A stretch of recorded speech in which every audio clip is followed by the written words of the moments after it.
In the top stories, senior government and business leaders are gathering this evening to advance St. Kitts and Nevis's push towards 100% renewable energy. Jamaica's Labour Ministry is calling on the public to help combat child labour by reporting suspected cases of exploitation.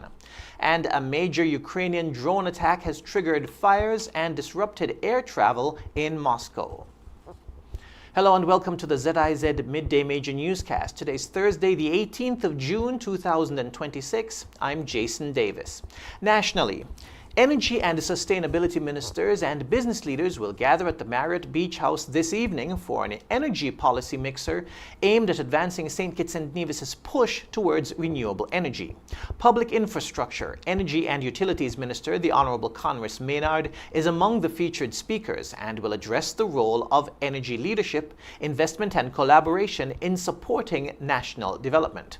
Minister of Sustainable Development, Environment and Climate Action, Dr. Joel Clark, will also participate, focusing on the SKN 100 project and its role in improving energy efficiency and supporting the Federation's pathway towards energy sovereignty.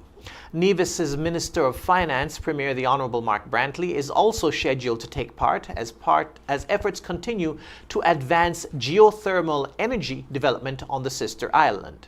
The SKN 100 project is a multi-million-dollar initiative aimed at shifting the Federation to 100% renewable energy and improving energy efficiency in public buildings within 3 years. It's being financed by the Global Environment Facility and implemented through the UN Environment Programme and the Caribbean Centre for Renewable Energy and Energy Efficiency.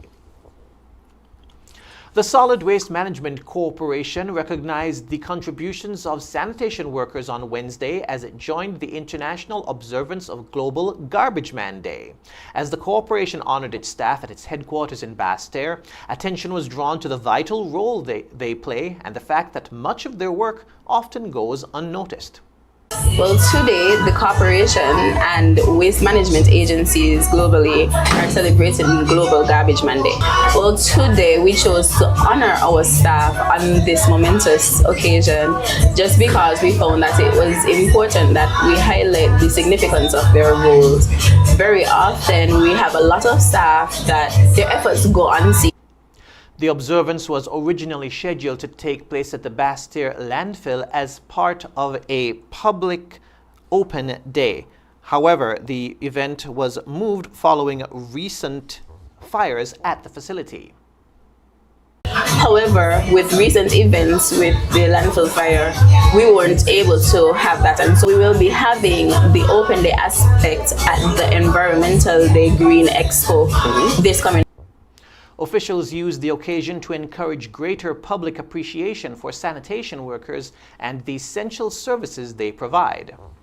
We don't generally comment when things go right, and we have persons who work around the clock. Sometimes I'm in my bed, when I wake up my waste is gone, and so generally speaking I just want persons to recognize the efforts and show appreciation. The Solid Waste Management Corporation will now host its open day on Friday during the Environmental Day Green Expo. St. Kitts and Nevis has joined other CARICOM member states in marking the 80th anniversary of the United Nations Charter through a symbolic signing ceremony.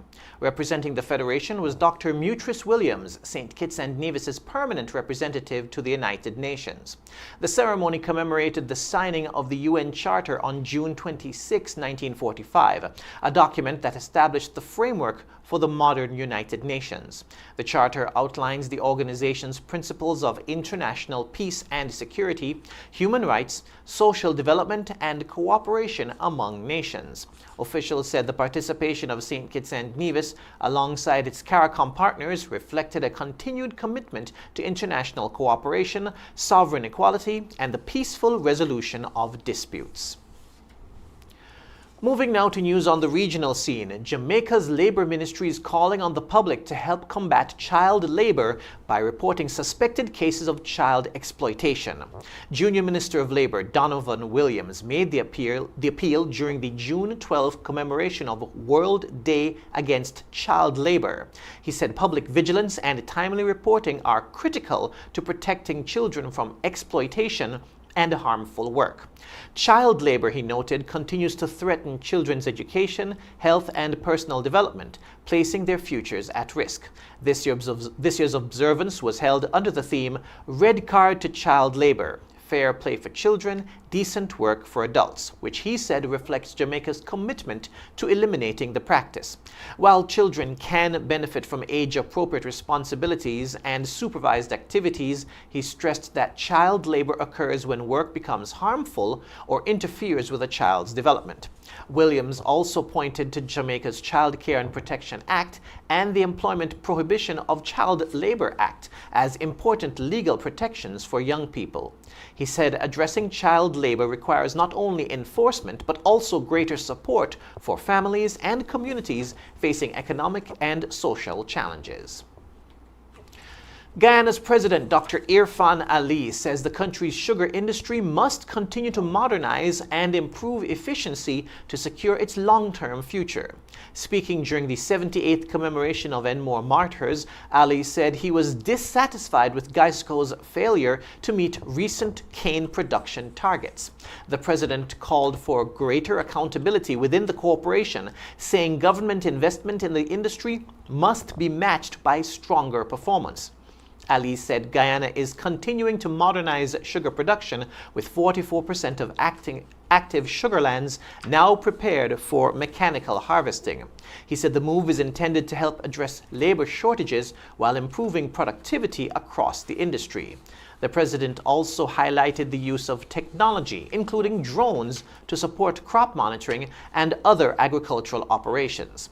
Ali described the sugar industry as an important economic driver for many rural communities and announced plans for a 50-acre industrial hub at Enmore to support job creation and business development. Internationally, the Russian capital has come under one of the largest Ukrainian drone attacks since the start of the war, with strikes reported on energy infrastructure in and around Moscow. Russian officials said nearly 200 drones were launched overnight, with one of the main targets being the Kapotnya oil refinery in southeast Moscow. An oil storage tank at the facility caught fire after being hit, sending thick smoke into the sky. The attack marked the second strike on the refinery in less than 48 hours. Moscow Mayor Sergei Sobyanin said emergency services were deployed across the city as debris from intercepted drones damaged a shopping center and prompted evacuations in some residential areas. At least 17 people were reported injured, while 4 airports temporarily suspended operations, disrupting hundreds of flights. Ukrainian President Volodymyr Zelensky defended the strikes, describing them as a response to continued Russian attacks on Ukrainian communities. The latest attack is part of a growing pattern of long-range strikes by both sides on energy, transport, and other strategic infrastructure far from the front lines.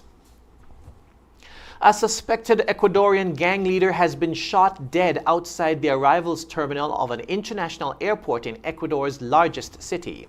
The victim was identified as 39-year-old Carlos Villanueva, who authorities say led the Los Aguilas criminal gang.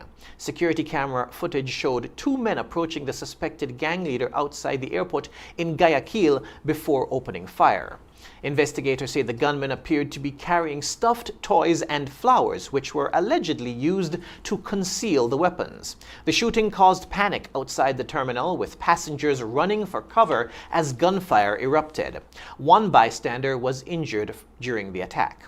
Police later detained 2 teenagers in connection with the killing and said weapons were recovered during the investigation. The attack came a day after President Daniel Noboa declared a new state of emergency in several provinces as the government continues its crackdown on gang violence. Los Aguilas has been linked to drug trafficking and extortion operators in the Guayas province, where Guayaquil is located. And now for a look at the weather. Today's temperatures will reach a high of 33 degrees Celsius or 91 degrees Fahrenheit with an overnight low of 25 degrees Celsius or 77 degrees Fahrenheit. A weak tropical wave will continue to influence conditions across the Leeward Islands, increasing the likelihood of brief passing showers. Expect partly cloudy skies today with a 40% or moderate chance of showers. Tonight, skies will remain partly cloudy with a 30% or low chance of showers. Winds will be from the east at 19 to 33 kilometers per hour or 12 to 21 miles per hour. Seas are moderate with waves of 1.2 to 1.8 meters or 4 to 6 feet. Sunset will be at 6:47 p.m., sunrise tomorrow at 5:37 a.m. And that brings us to the end of the ZIZ Midday Major Newscast. Join us this evening for these stories and more. Thank you for tuning in. I'm Jason Davis.